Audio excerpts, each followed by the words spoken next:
is proud to cast its votes. 1 vote for Marco Rubio, 13 votes for Ted Cruz, 36 votes for the next President of the United States, Donald J. Trump.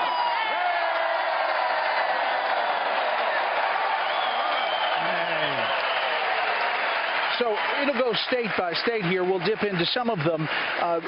You saw Jeff Sessions, who, by the way, is part of a state that is up front. And this delegation map is designed at this convention by how those states voted for Donald Trump. The states that voted the most for Donald Trump are up close.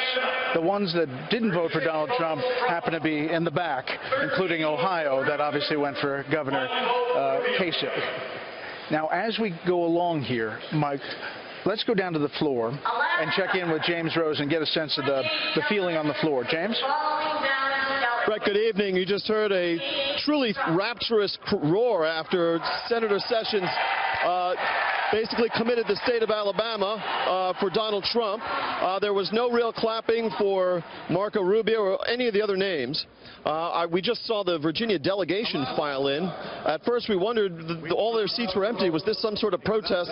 In fact, they were present at a reception and they're just late to the game. And in fact, Virginia voted for Donald Trump. More importantly, we've been going back and forth on this issue. Will Ted Cruz have his name placed in nomination? I've just spoken with a delegate from Michigan who is a key power player in the Republican Party, who told me, no, to his knowledge, none of the petitions that Team Cruz would need to file in order to have Ted Cruz's name placed into nomination for the presidency have been circulated. So at this point, I also asked Senator Mike Lee of Utah a short while ago, does it matter if Ted Cruz's name is placed into nomination? He said no. Why is that? Because Cruz has 559 delegates here. He has not released them. They will be called for Ted Cruz when the roll call goes through, as we're seeing now.